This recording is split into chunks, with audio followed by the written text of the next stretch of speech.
Hello students, welcome to our channel master Subhash Puri. आज पढ़ा नवम श्रेणी भूगोल प्रथम अध्याय द्वितीय पाठ प्राकृतिक विभागर नोट्स।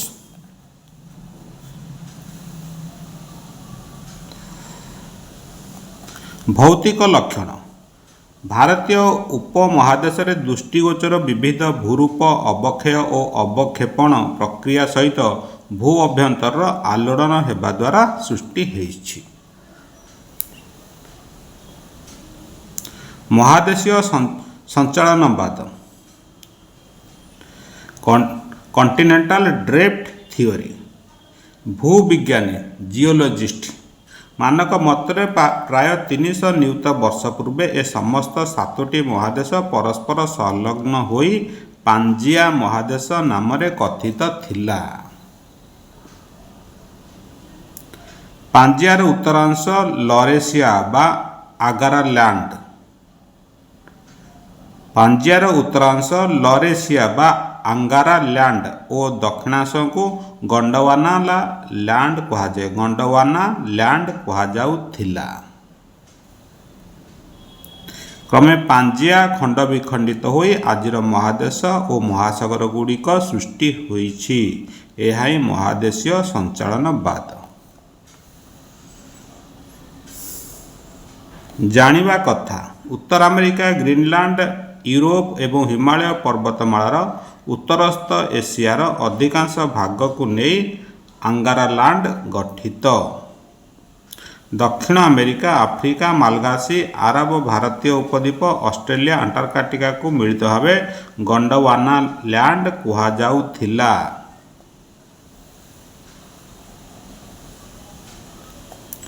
भूविज्ञानी मानक मतानुसार अंगारा लैंड और गोंडवाना लैंड मध्य टेथिस सागर सृष्टि हैला।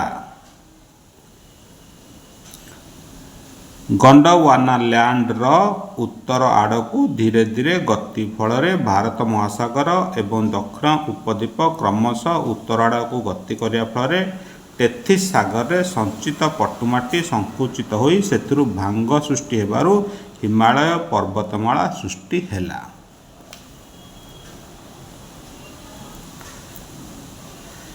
प्लेट टेक्टोटेनिकस महादेशीय भूखंड गुड़िकर संचालन प्लेट संचालन द्वारा संभव होइछि बोली भूविज्ञानी मानक मत।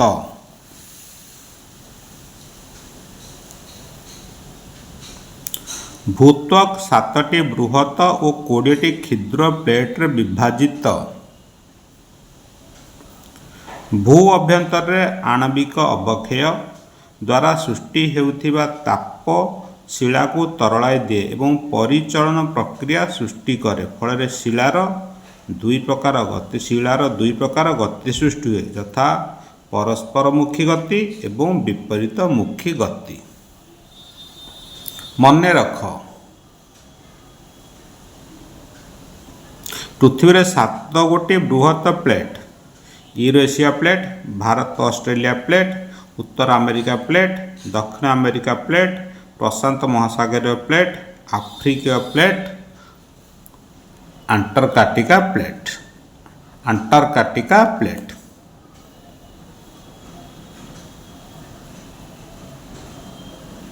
दुई प्लेट मध्य परस्पर मुखी गति हेले दुहींक मध्य धक्का हुए, सेमानक मध्य थिबा भूभागरे भांग सृष्टि हुए। सेहीपरि विपरीत मुखी गति फल भूभागरे फाट सृष्टि हुए। भारत में वर्तमान भूरूप एइबळी भू आलोड़न और भूपृष्ठ क्षयकारी शक्ति फल सृष्टि होइछि।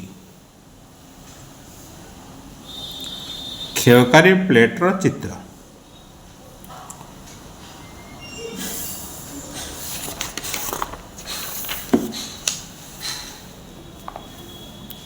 गठनकारी प्लेटर चित्र। रक्षणशील प्लेटर चित्र।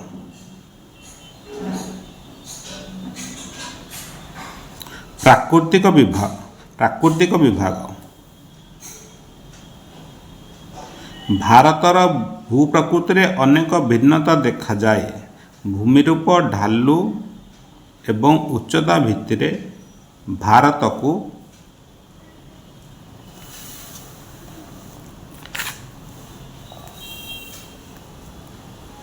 6 गोटी भौतिक विभाग विभाजन करा जाइछि।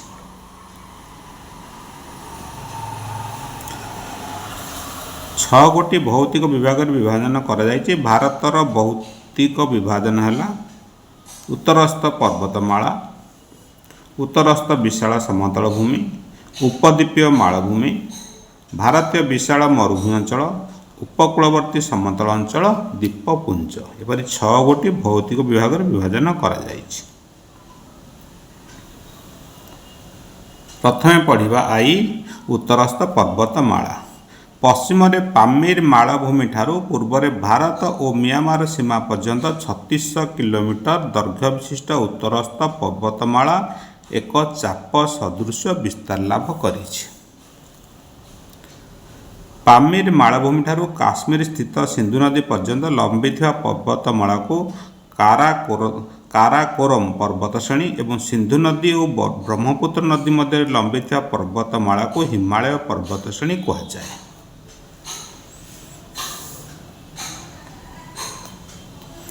जानिया कथा काराकोरम पर्वत श्रेणी बाल्टोरा एवं सियाचिन नामक सुदीर्घ हिमवाह प्रवाहित। हिमालय पर्वतमाला। हिमालय पर्वतमाला दक्षिण को 3 गोटी समांतराल पर्वत श्रेणी देखा जाए। प्रथमे आसिला हिमालय पर्वतमाला 3टी पर्वत श्रेणी मध्य प्रथमे आसिला हिमाचल बा मध्य हिमालय।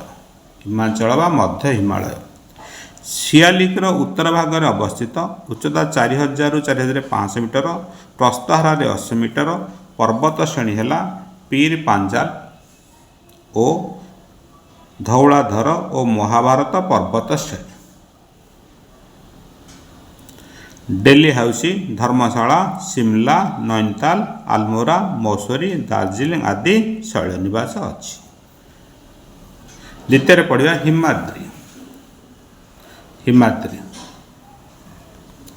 हिमालयर उत्तर थिबा भंगल पर्वत श्रेणी। हारारी उच्चता 6000 मीटर अधिक। गिरिशृंग है एभरेस्ट 8848 मीटर। कांचनजंगा है 8598 मीटर। नंगा पर्वत है 8296 मीटर। धौलीगिरी है 8172 मीटर। एठारे गंगा, जमुना, ब्रह्मपुत्र, सिंधु आदि नदीर उत्पत्ति होइछि। हिमालय पर्वतर तृतीय पार्ट आसला शिवालिक।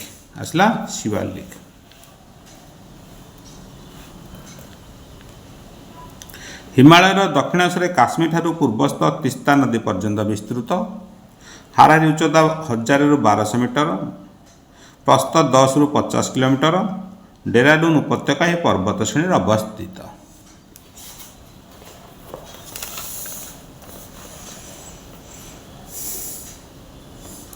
पूर्व पश्चिम भाव में हिमालय पर्वतमाला को निम्नगत विभागीकृत करा जाइछि यथा पंजाब हिमालय, सिंधु और सतलेज नदीर मध्यवर्ती हिमालय, कुमायून हिमालय, सतलेज और काली नदीर मध्यवर्ती अंचल, नेपाल हिमालय, काली और तीस्ता नदीर मध्यस्थ हिमालय, आसाम हिमालय, तीस्ता और दिहांग नदीर मध्यवर्ती हिमालय।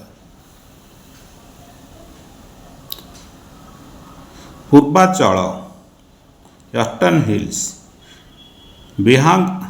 दिहांग नदी खात पर दक्षिण को वक्र हो भारत में पूर्व सीमा निर्धारण कर हिमालय यही वर्धितांश को पूर्वांचल कहुए।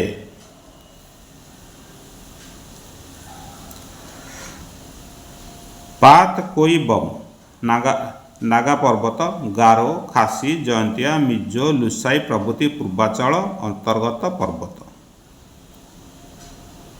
उत्तरस्थ पर्वतमाला काराकोरम गिरिपथ, जोजिला, सिपकिला, नाथुला, बोमडिला आदि प्रधान गिरिपथ रही। उत्तरस्थ विशाल समतल भूमि। सिंधु, गंगा, ब्रह्मपुत्र नदीत्रय द्वारा गठित उत्तरस्थ विशाल समतल भूमि पश्चिम पूर्व को 3 भाग में विभक्त करा जाइछि यथा पंजाब समतल भूमि, झेलम, चेनाब, राबी, बेयास, सतलेज नदी द्वारा गठित। भारतर पंजाब हरियाणा राज्य में समतल भूमि विस्तृत। बी गांगेय समतल भूमि घाघर एवं तीस्ता नदीर मध्यवर्ती अंचल को नहीं गठित। हरियाणा, दिल्ली, उत्तर प्रदेश, बिहार, झारखंड किछि अंश पश्चिमबंग राज्य में विस्तृति लाभ करिछि।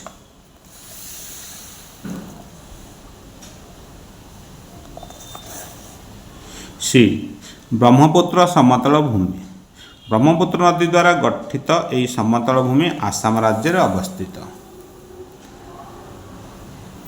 जानिबा कथा उत्तरस्थ विशाल समतल भूमि क्षेत्रफल 7 लाख वर्ग किलोमीटर, दैर्घ्य है 2500 किलोमीटर, प्रस्थ है 240 किलोमीटर, 320 किलोमीटर। उच्चवाच्य भूमि रूप को आधार करी यह विशाल समतल भूमि भाबर, तराई, भांगर और कंकर भाव श्रेणीकृत।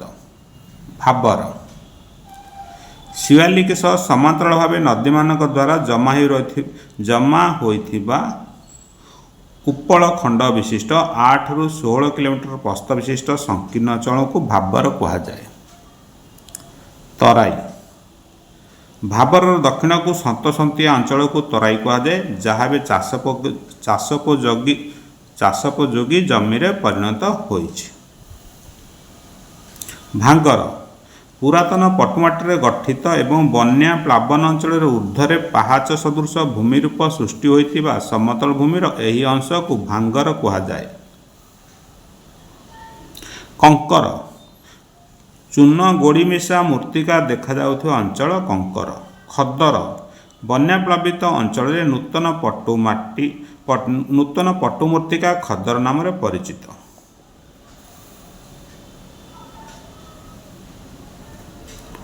उपद्वीपीय मालभूमि उत्तरस्थ विशाल समतल भूमिर दक्षिण को उपद्वीपीय मालभूमि विस्तृत। त्रिभुजाकृति मालभूमि नर्मदा नदी 2 भाग में विभक्त करुछि। नर्मदा नदीर उत्तर को केंद्रीय पार्वत्य अंचल एवं दक्षिण को दाक्षिणात्य मालभूमि कुहाଯାଏ।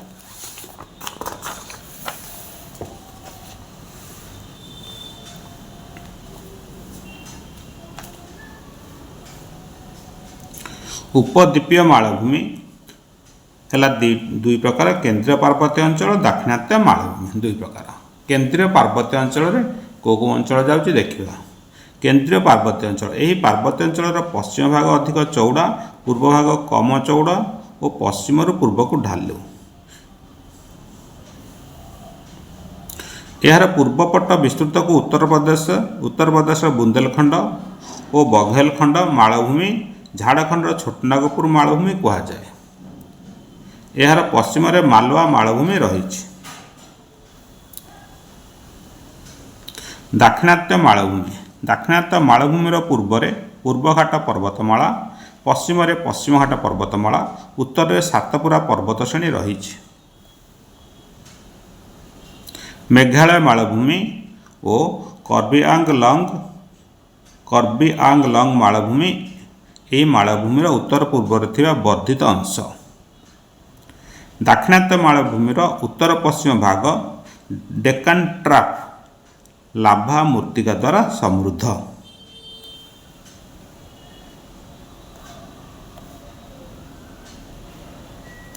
पश्चिम घाट पर्वतमाला उच्चता है 900 मीटर रु 1600 मीटर। मुख्य पर्वत है सह्याद्री, नीलगिरी, अन्नामलाई, काडामम। उच्चतम शृंग है अन्नाईमुड्डी 2695 मीटर। प्रमुख शैलनिवास है कोडाई केनाल, महाबलेश्वर, पंचमारी। पूर्वघाट पर्वतमाला हारारी उच्चता है 600 मीटर। उच्चतम शृंग है देवमाली 1670 मीटर। दैर्घ्य है 1100 किलोमीटर। आईवी भारतीय विशाल मरुभूमि अंचल ग्रेट इंडिया डिजर्ट आरावली पर्वत श्रेणी पश्चिम सीमा को लगी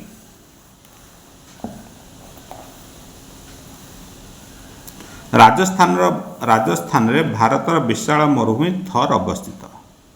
ଏଠାରେ ବାର୍ଷିକ ବୃଷ୍ଟିପାତ 150 ମିଲିମିଟରରୁ କମ୍ ହୋଇଥାଏ। ଏଠାରେ ଅନେକ ବାଲୁକା ସ୍ତୂପ ଦେଖାଯାଏ। ଭି ଉପକୂଳବର୍ତ୍ତୀ ସମତଳ ଭୂମି। ଭାରତରେ ଉପକୂଳବର୍ତ୍ତୀ ସମତଳ ଅଞ୍ଚଳ ପଶ୍ଚିମରେ ଆରବ ସାଗର ତଟରେ ଏବଂ ପୂର୍ବରେ ବଙ୍ଗୋପସାଗର ତଟବର୍ତ୍ତୀ ଅଞ୍ଚଳରେ ବିସ୍ତୃତ। ଉପକୂଳବର୍ତ୍ତୀ ସମତଳ ଭୂମି ଦୁଇ ଭାଗରେ ବିଭକ୍ତ କରାଯାଇଛି ତଥା ପଶ୍ଚିମ ଉପକୂଳବର୍ତ୍ତୀ ସମତଳ ଭୂମି। ପଶ୍ଚିମ ଉପକୂଳସ୍ଥ ସମତଳ ଭୂମିରେ ତିନି ପ୍ରକାର ଭୂମି ଆସିଲା: କଙ୍କଣ ଉପକୂଳ, କନ୍ନଡ଼ ଉପକୂଳ, ମାଲବାର। କଙ୍କଣ ଉପକୂଳ ହେଲା ଉତ୍ତରାଂଶ ମୁମ୍ବାଇରୁ ଗୋଆ, କନ୍ନଡ଼ ଉପକୂଳ ହେଲା ମଧ୍ୟଭାଗ, ମାଲବାର ହେଲା ଦକ୍ଷିଣାଂଶ ମାଙ୍ଗାଲୋରରୁ କନ୍ୟାକୁମାରୀ। ପୂର୍ବ ଉପକୂଳବର୍ତ୍ତୀ ସମତଳ ଅଞ୍ଚଳ: ଉତ୍ତର ସରକାର ଉତ୍ତରାଂଶ, କରମଣ୍ଡଳ ଉପକୂଳ ଦକ୍ଷିଣାଂଶ, ଓଡ଼ିଶା ଉପକୂଳ ସୁବର୍ଣ୍ଣରେଖା ମୁହାଣରୁ ବିଶାଖାପାଟଣା, ଆନ୍ଧ୍ର ଉପକୂଳ ବିଶାଖାପାଟଣାରୁ ଚେନ୍ନାଇ। ପଶ୍ଚିମ ଉପକୂଳ ସମତଳ ଭୂମି ସଂକୀର୍ଣ୍ଣ, ଅପ୍ରଶସ୍ତ ଓ ଅସମାନ, ମାତ୍ର ପୂର୍ବ ଉପକୂଳ ସମତଳ ଭୂମି ଅପେକ୍ଷାକୃତ ପ୍ରଶସ୍ତ ଓ ସମପ୍ରାୟ। ଜାଣିବା କଥା, ନଦୀମାନଙ୍କ ଧୀର ମନ୍ଥର ଗତି ଅବକ୍ଷେପଣ ଦ୍ୱାରା ସୃଷ୍ଟି ହୋଇଥିବା ତ୍ରିଭୁଜାକାର ସମତଳ ଭୂମିକୁ ତ୍ରିକୋଣ ଭୂମି କୁହାଯାଏ। ପୂର୍ବ ଉପକୂଳ ସମତଳ ଭୂମିରେ ଗୋଦାବରୀ, କୃଷ୍ଣା, କାବେରୀ ଓ ମହାନଦୀର ଆନତି ପଟୁମାଟିରେ ବିଶାଳ ତ୍ରିକୋଣ ଭୂମି ସୃଷ୍ଟି ହୋଇଛି। ଦ୍ୱୀପପୁଞ୍ଜ: ଦ ଆଇସଲ୍ୟାଣ୍ଡ ଗ୍ରୁପ୍ସ। ଆରବ ସାଗରରେ ଛୋଟ ବଡ଼ ଦ୍ୱୀପପୁଞ୍ଜକୁ ନେଇ ଲାକ୍ଷାଦ୍ୱୀପ ଦ୍ୱୀପପୁଞ୍ଜ ଏବଂ ବଙ୍ଗୋପସାଗରରେ ଥିବା 550ଟି ଛୋଟ ବଡ଼ ଦ୍ୱୀପପୁଞ୍ଜକୁ ଆଣ୍ଡାମାନ ନିକୋବର ଦ୍ୱୀପପୁଞ୍ଜ ଗଠିତ। ଲାକ୍ଷାଦ୍ୱୀପ ଦ୍ୱୀପପୁଞ୍ଜ ସାମୁଦ୍ରିକ ପ୍ରବାଳକୀଟର ନଷ୍ଟାବଶେଷ ଦ୍ୱାରା ଗଠିତ, ମାତ୍ର ଆଣ୍ଡାମାନ ନିକୋବର ଦ୍ୱୀପପୁଞ୍ଜ ନିମଜ୍ଜିତ ଆଗ୍ନେୟ ଶିଖରର ଅଗ୍ରଭାଗ ଅଟେ। ଜାଣିବା କଥା, ଲାକ୍ଷାଦ୍ୱୀପ ଦ୍ୱୀପପୁଞ୍ଜକୁ ଲାକ୍ଷାଡ୍ୱୀପ, ମିନିକିଏ ଓ ଆମିନଡ୍ୱୀପ କୁହାଯାଉଥିଲା। ଓଡ଼ିଶା ଅବସ୍ଥିତି: ଭାରତର ପୂର୍ବ ଭାଗରେ। ଅକ୍ଷାଂଶୀୟ ବିସ୍ତୃତି 17°49' ରୁ 22°34' ଉତ୍ତର ଅକ୍ଷାଂଶ। ଦାର୍ଘିମା ରେଖୀୟ ବିସ୍ତୃତି 81°23' ରୁ 87°29' ପୂର୍ବ ଦାର୍ଘିମା ରେଖା। କ୍ଷେତ୍ରଫଳ 1,55,707 ବର୍ଗ କିଲୋମିଟର। ପଡ଼ୋଶୀ ରାଜ୍ୟ: ଓଡ଼ିଶାର ପଡ଼ୋଶୀ ରାଜ୍ୟ ହେଲା ପଶ୍ଚିମବଙ୍ଗ, ଝାଡ଼ଖଣ୍ଡ, ଛତିଶଗଡ଼, ଆନ୍ଧ୍ରପ୍ରଦେଶ।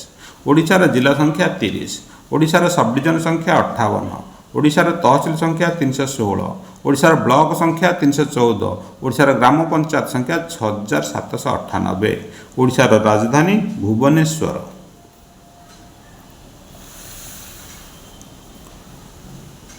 ଓଡ଼ିଶାର ଭୂପ୍ରକୃତି: ଓଡ଼ିଶାର ଭୂପ୍ରକୃତିକୁ ତିନି ଭାଗରେ ବିଭକ୍ତ କରାଯାଇଛି: ମଧ୍ୟ ପାର୍ବତ୍ୟ ଅଞ୍ଚଳ।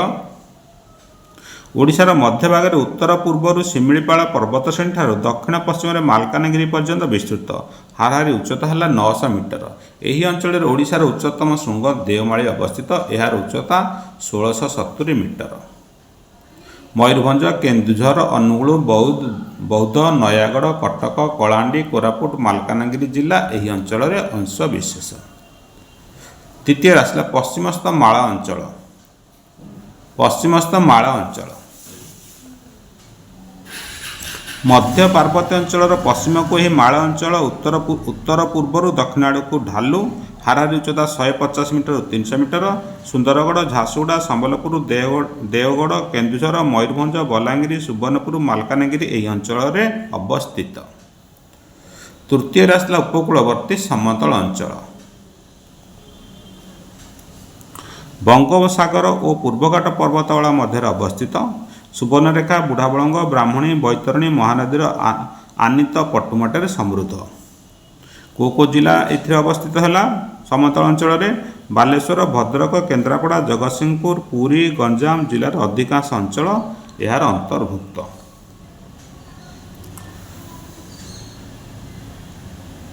କେତେକ ଭୌଗୋଳିକ ଶବ୍ଦାବଳୀ: भूविज्ञान जिओलोजी भूत्वकर शिला और यार सृष्टि एवं संरचना विषय अध्ययन करुवा विज्ञान।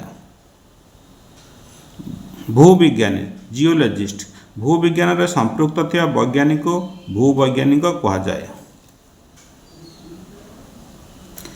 पांजिया 300 नियुत वर्ष पूर्व आजिर 7टी महादेश परस्पर संलग्न हो सृष्टि होता विशाल महादेश। लरेसिया आंगरालैंड पांजियार उत्तरांश को लरेसिया कहुला।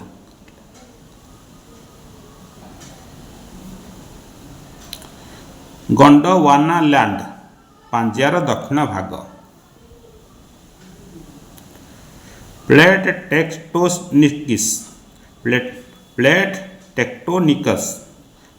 टेक्टोनिकस एक मतवाद जहाँ अनुसार भूत्वक 7टी बृहत और 20टी क्षुद्र प्लेट विभाजित होइछि। हिमवाह ग्लासियर गतिशील बरफ राशि। डून सियालिक संकीर्ण उपत्यका। गिरिपथ माउंटेन पास पर्वत श्रेणी मध्य प्राकृतिक मार्गर काम करुवा नीच स्थान। 10 दोआब 2टी नदी मध्यस्थ समतल अंचल। दोर अर्थ 2 एवं आबर अर्थ जल। 11 नदी अववाहिका जो समस्त अंचल वृष्टिजल मुख्यतः नदी और यार उपनदी गुड़िक प्रभावित हुए ताकू नदीर अववाहिका कहुए। 12 भाबर शिवालिक सह समांतर उपल खंडमान जमा हो सृष्टि होता 8 ରୁ 16 किलोमीटर प्रस्थ विशिष्ट संकीर्ण अंचल। 13 तराई भाबर दक्षिण को थिबा सन्तसंथिया अंचल। भांगर गांगेय समतल भूमि पुरातन पट्टीमाटी द्वारा गठित तथा बन्या प्लावन अंचल ऊर्ध्वे देखा पहाड़ सदृश भूमि रूप। कंकर गांगेय समतल अंचल नदी सज्जा ठारू अल्प दूर में देखा जाउथिबा चूर्ण गोड़ी मिशा मूर्तिका। 16 खदर गांगेय समतल भूमि बन्या प्लावित अंचल था नूतन पट्टु मूर्तिका। 17 सघन कृषि इंटेंसिव कल्टिवेशन कौन से एक जमी रासायनिक सार कीटनाशक औषध और अधिक अमलक्षम विहन व्यवहार करी चाष जमी को पड़िया न रखी वर्षक एकाधिक बार सृष्टि कृषि करिवार को सघन कृषि कहुए। 18 डेक्कन ट्रफ दाक्षिणात्य मालभूमि उत्तर पश्चिम भाग में दृष्टिगोचर होता लाभा उद्गीरण द्वारा गठित 100 मीटर बहलर कृष्ण मृत्तिका अंचल। 19 अंतस्थलीय नदी जो नदी समुद्र पर्यंत पहुँची न पारी मझिरे कौन ह्रदरे पड़ी थांती बा स्थल भाग ही विलीन हो जाती सेहीपरि नदी को अंतस्थलीय नदी कहुए। 20 बरखान बालचंद्र आकार बालुका स्तूप। 21 उपह्रद बालीबंध बा एक संकीर्ण स्थलभाग द्वारा अलग हो रही अगभीर लुण पानी भरा जल राशि। त्रिकोण भूमि डेल्टा नदीर मुहाण निकटवर्ती अंचल सृष्टि होता एक त्रिभुजकार समतल भूमि। आर नोट सरला नवम श्रेणी समस्त विषय MCQ वीडियो अपलोड करा। Okay thanks.